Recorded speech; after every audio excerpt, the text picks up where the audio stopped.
नमस्कार. नमस्कार मॅडम. नमस्कार.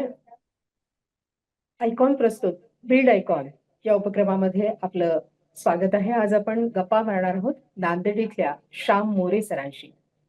श्याम मोरे सर जवळपास 93 पासून नांदेडमध्ये सिव्हिल इंजिनियर म्हणून काम करतात. अनेक प्रकल्पांमध्ये सरांचा सहभाग आहे. अनेक लोकांच्या घरांची स्वप्न सरांनी पूर्ण केलेली आहेत. अर्थात प्रत्येकाचं एक स्वप्न जे असतं आपल्या घराचं ते पूर्ण करणं ही छोटी गोष्ट नसते आणि हे सगळे करत असताना गेल्या या सगळ्या 30 वर्षांच्या कालावधीमधला अनुभव आणि त्या अनुभवांचं आपल्या सगळ्यांसोबत असलेलं सरांचा हा वार्तालाप त्या दृष्टीने आपण बिल्ड आयकॉन मध्ये आपण गप्पा मारणार आहोत श्याम मोरे सरांशी. सर पुन्हा एकदा नमस्कार, स्वागत तुमचं. नमस्कार मॅडम. सर आपण सिव्हिल इंजिनियर म्हणून काम करत आहात. आपला खूप मोठा प्रवास आहे. अनेक अनुभव आपण या सगळ्या प्रवासामध्ये अनुभवलेले आहेत. पण हा सगळा प्रवास सुरू करत असताना जिथून या प्रवासाची खरी सुरुवात झाली आपण तिथनं आज गप्पांना सुरुवात करूयात. म्हणजे तुम्ही कुठल्या शाळेत जात होता, तुमचं गाव कुठलं होतं, मूळ गाव कुठल्या कॉलेजमध्ये तुम्ही शिकलात आणि मुख्य म्हणजे सिव्हिल इंजिनियर व्हावं असं तुम्हाला का वाटलं? मी ग्रामीण भागातून नांदेडमध्ये आलो मॅम. आणि माझ्याकडं मी जेव्हा 10वीच्या क्लासेसला वजिराबादला जायचं तर त्यावेळेस मला GOT POLY NED दिसत होतं, गव्हर्नमेंट पॉलिटेक्निक नांदेड.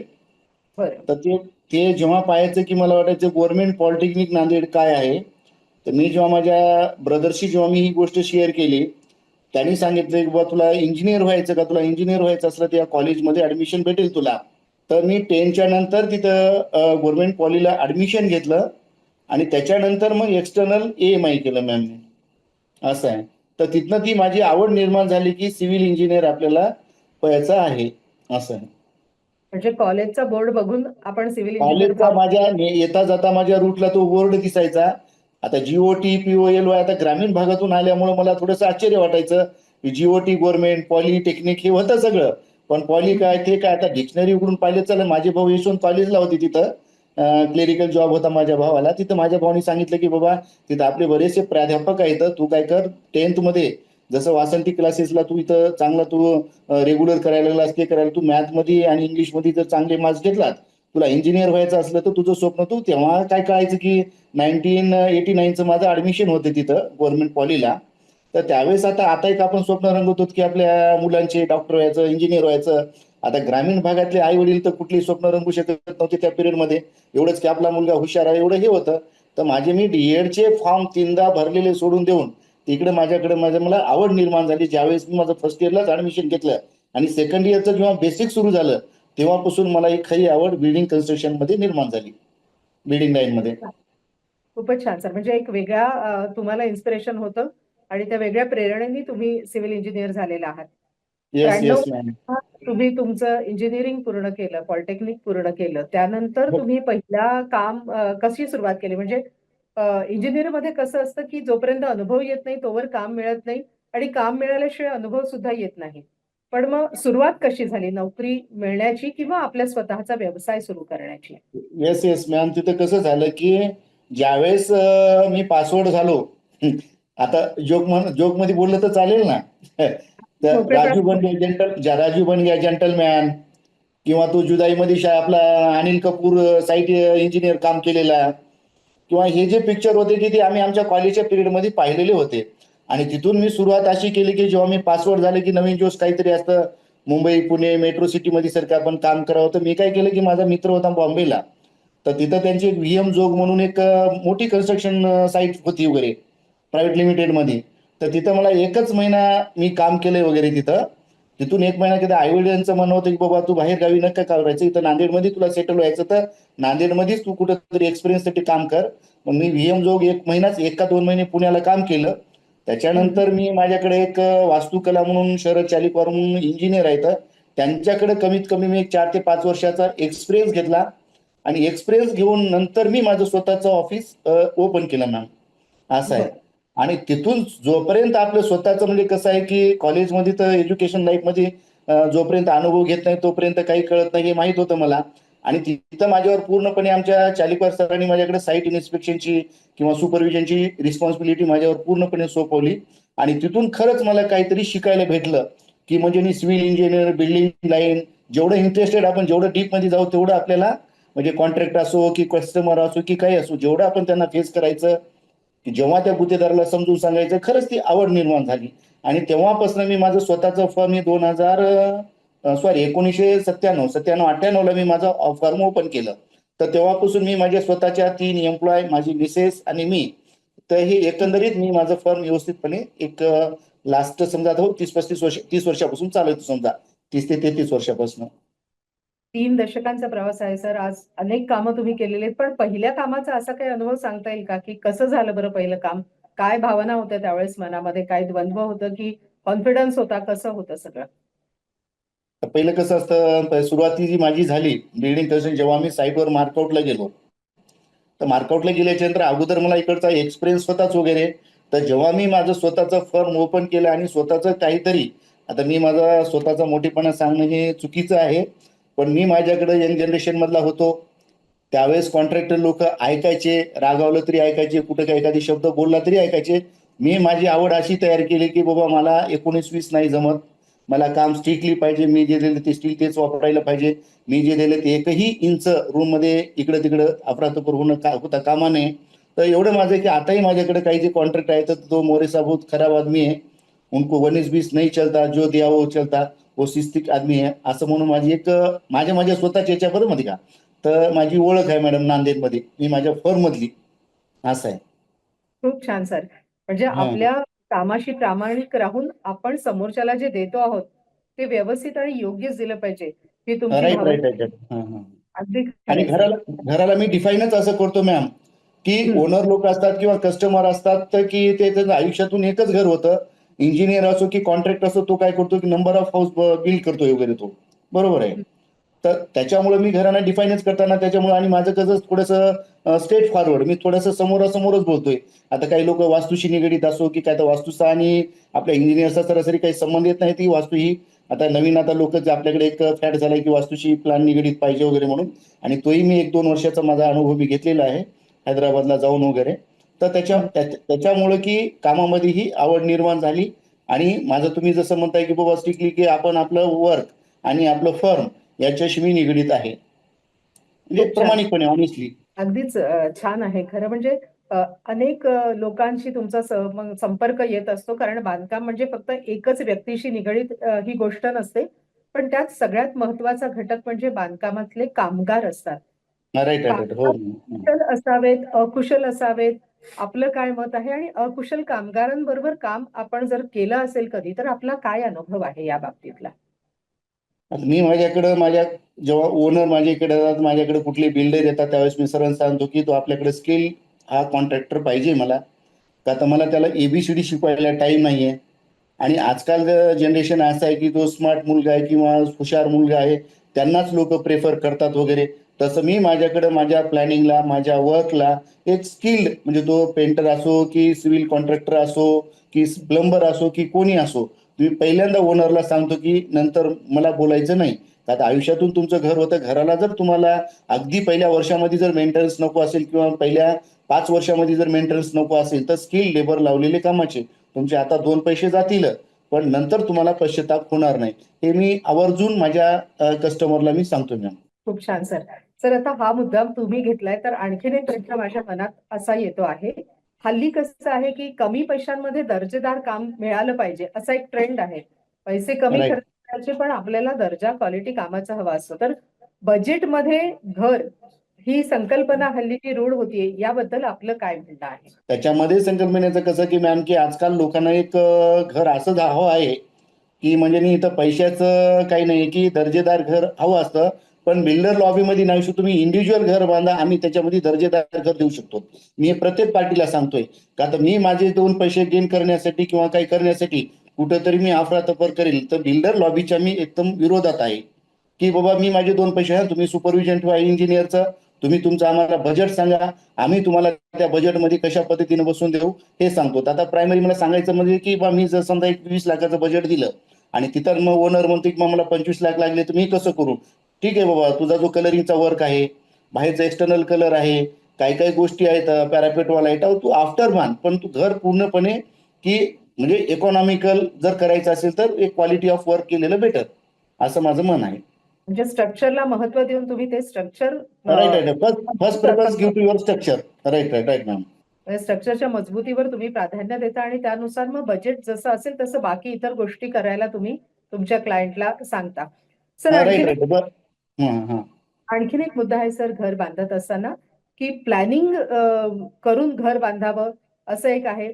पण हल्ली काही लोक हल्ली म्हणण्यापेक्षा हा एक ट्रेंड आहे की मला असं घर हवंय, मग माझी खोली इकडे पाहिजे, ती खोली तिकडे पाहिजे, अशा सगळ्या गोष्टी असतात. तर प्लॅनिंगचं महत्व तुमच्या दृष्टीने काय आहे?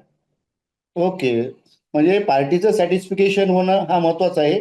आता मी ते तुम्ही जे मुद्दा म्हणताय तो खूप काही म्हणजे मी वेगळ्या पद्धतीचा आहे की ह्यालाच आपण वास्तू म्हणतो. वास्तूप्रमाणे नैऋतीला बेडच पाहिजे, ईशान्येला हॉलच पाहिजे. सर असं केलं तर चालेल का, तसं केलं तर चालेल का? ठीक आहे, आमच्या पद्धतीने जेवढं झालं तेवढं आम्ही एफर्ट्स लावण्याचे प्रयत्न करतो.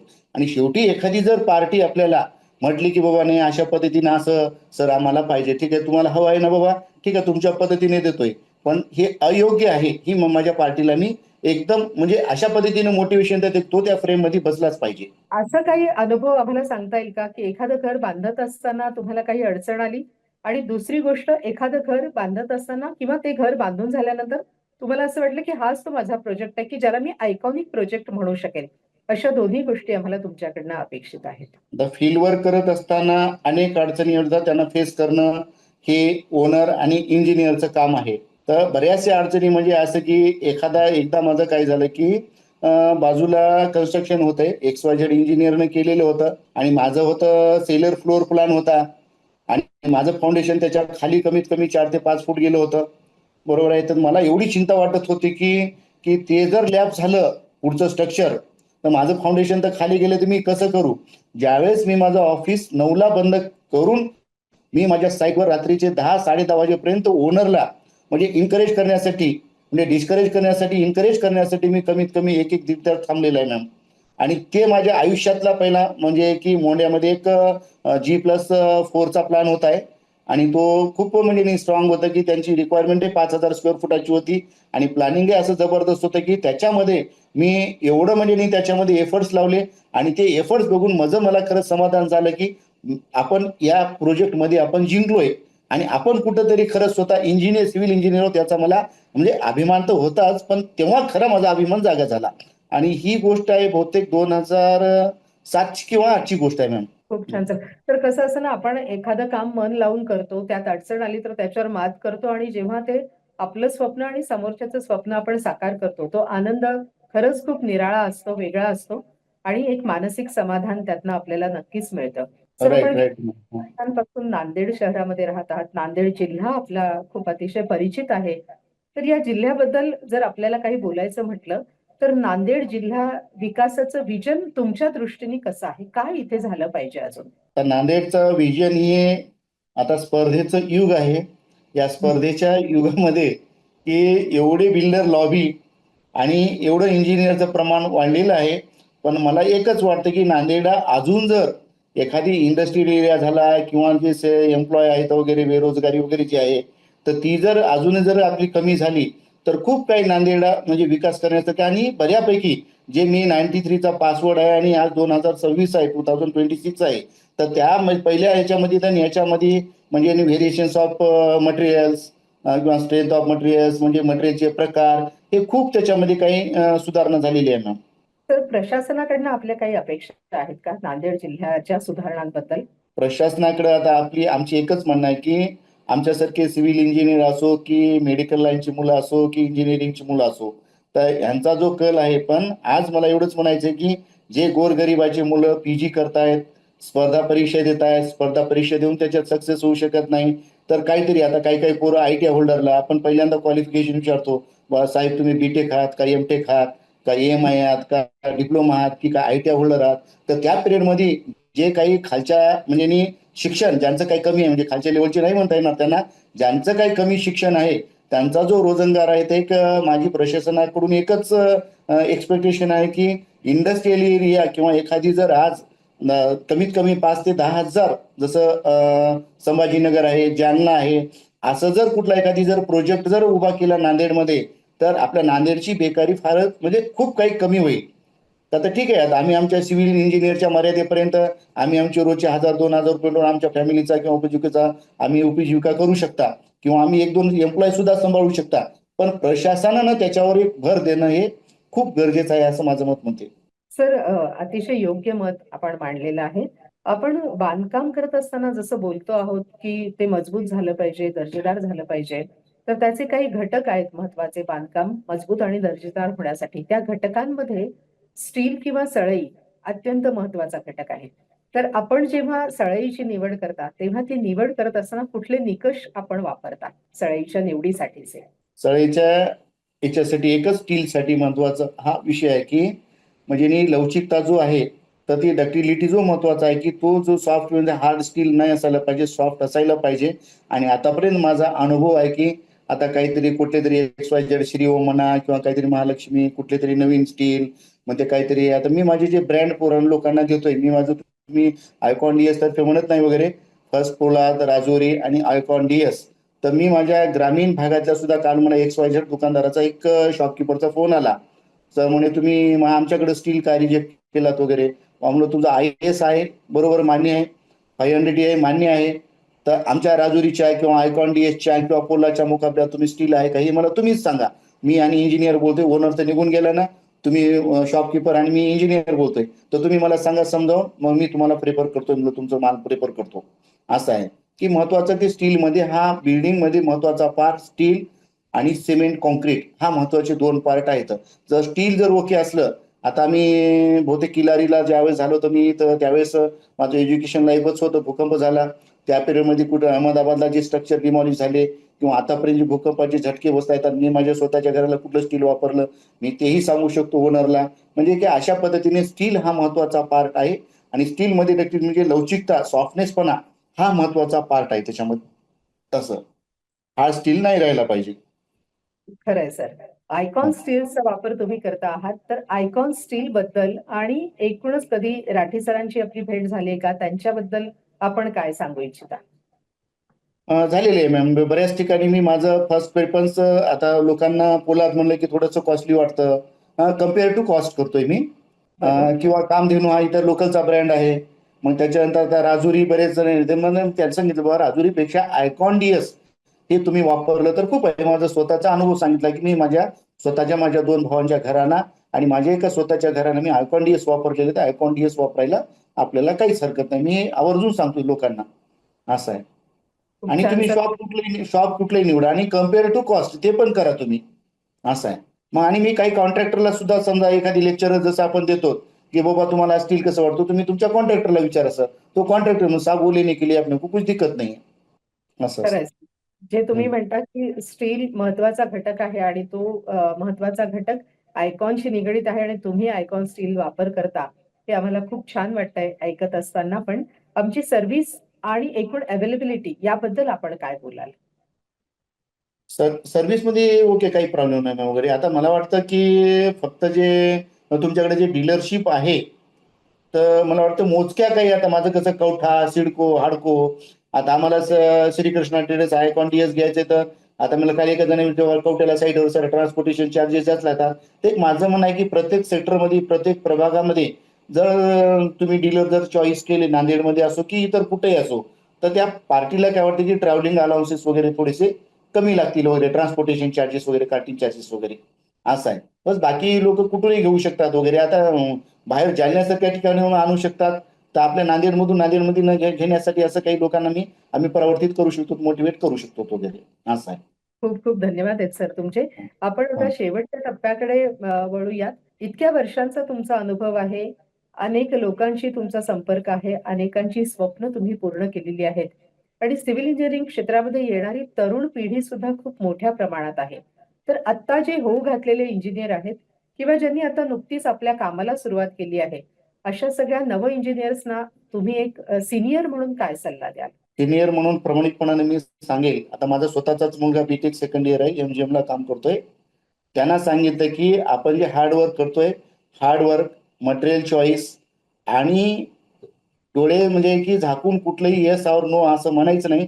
प्रॅक्टिकली साईट व्हिजिट केल्याशिवाय तुम्ही सिव्हिल इंजिनियर आहात, नुसते पैसे कमवायच्या पाठीमागे नाही, तसं ऑफिसला बसूनही आपण प्लॅनिंगवर तुम्ही तुमचं सगळी रोजगारी जे काय ते तुम्ही मिळवू शकता.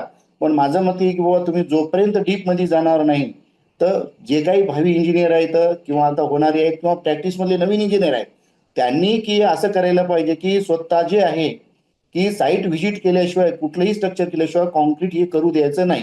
म्हणजे महत्वाचा त्याच्यामध्ये पार्ट असतो किंवा स्टील पार्ट असतो. फॉर एक्झाम्पल मी स्टीरअप दिले की 4 इंचावर दिली, तर तो कॉन्ट्रॅक्टर काय करतो 6 इंचावर, हा 6 महिने यूज कर लिया, कुछ प्रॉब्लेम नाही आहे. म्हणजे तिथं कोणावर विश्वास करायचा नाही, का ती जिम्मेदारी काय येते की आपल्यावर येते.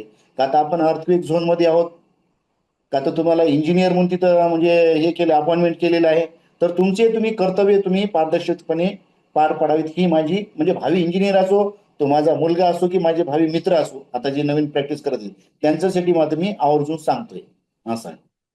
तर खरंच आहे. म्हणजे प्रामाणिकपणे आपण काम केलं, झोकून देऊन काम केलं आणि जसं तुम्ही म्हणालात, की प्रत्यक्ष आपण तिथे जाऊन काम करणं हे खूप महत्वाचं आहे. इतरांच्या ऐकण्यापेक्षा आपण तिथे जाणं, त्या लोकांशी बोलणं आणि त्यांना काय हवं आहे, काय नको आहे हे बघणं आणि त्यांची स्वप्न पूर्ण करणं हे अत्यंत महत्वाचं आहे. आणि हा सल्ला हा, मला असं वाटतं, की जे कोणी आपले हा सगळा इंटरव्ह्यू ऐकतील, ते नक्कीच त्यांना मार्गदर्शक आहे आपला हा सल्ला. सर, आपण आज आमच्या बिल्ड आयकॉन या उपक्रमामध्ये सहभागी झालात. आपले सगळे अनुभव आमच्यापाशी शेअर केलेत. आपले मनापासून आभार आहेत आणि जे आपण लोकांची स्वप्न करण्याचा वसा घेतलेला आहे, तो वसा अजून पुढे जावा, अजून अनेकांची स्वप्न आपल्या हातून पूर्ण व्हावीत, ही बिल्ड आयकॉनच्या वतीने आपल्याला शुभेच्छा आहेत. धन्यवाद सर. Not mention.